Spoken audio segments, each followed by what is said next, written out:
Hey, hi, how are you? My name is Volt. Welcome back to some Magic the Gathering Arena, and more specifically, welcome back to Arclight Phoenix, baby! Let's go!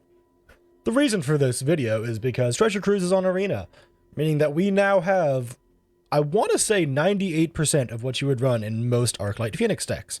There is one missing card still, Temporal Trespass.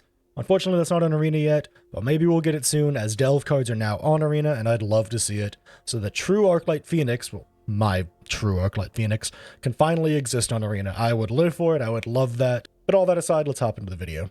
Classic Phoenix doesn't truly exist on Arena still. If you look at this deck list, there's a weird crackling Drake over here off to the side. That's where Temporal Trespass would normally be. Temporal Trespass isn't on Arena, so we can't use it. So if you're going to run this version of the deck, swap out the Crackling Drake, swap out the Galvanic Iteration, and just put something else in their place that fits the game plan a bit more.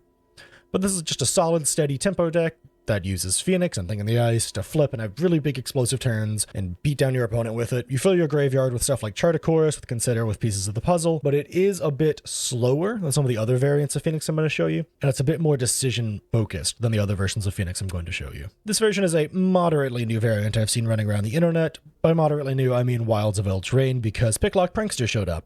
Mill 4, put an instant or sorcery among the cards put back into your hand. Pretty lovely. You can also get fairies, so if you mill over your Picklock Pranksters, you can get more of them back.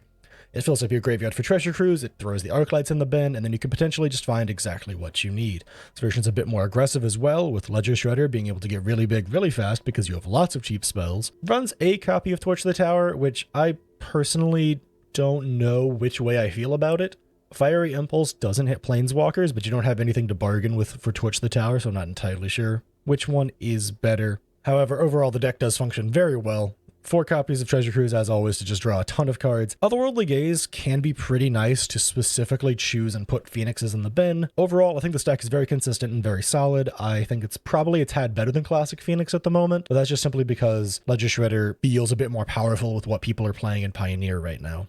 This final version here is technically Grixis, but more accurately, it's just Dimir. It's a version that I've seen 1 or 2 people play around the internet, and so I kind of wanted to get into it a bit because it's just a slightly different variant of Phoenix, but in my opinion, it might be the most consistent one at the moment. You get some really powerful cards from blue and black that are much better at removal than a lot of the red cards are. Stuff like Fatal Push deals with the 1-2 drops that get really big really fast, so you don't have to worry about, do I have enough spells to burn them? Bitter Triumph hits Planeswalkers very effectively and efficiently, and, like Lightning Axe, has the optional discard a card, meaning you can bin your Phoenixes that way. Still using some of the classic stuff like Picklock, Prankster, and Ledger Shredder to make sure stuff goes in the bin, Consider and Opt, but then you're also using Sleight of Hand here as a way to just have more cantrips in your hand that normally go to your single cost red burn spells. You also get access to Thoughtseize by swapping one of the colors to black in your deck, and Thoughtseize is good. It also allows you to run stuff like Shieldred in it, and Kader Shizuki, who's +1, can be really good at getting Phoenixes into the bin.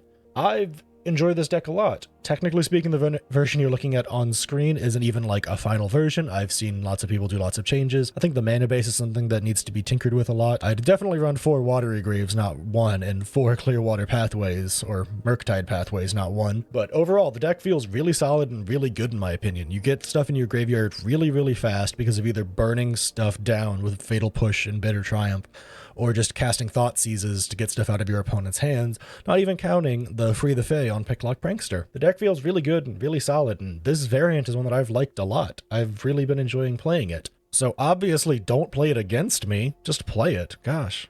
But yeah, that'll do it for the video. This was mostly just a video to talk about Phoenix and the 3 different variants that I've been playing and having fun with in paper and on Arena, and just kind of voicing my excitement that Treasure Cruise finally happened. I'm so happy. It makes playing Phoenix so much better.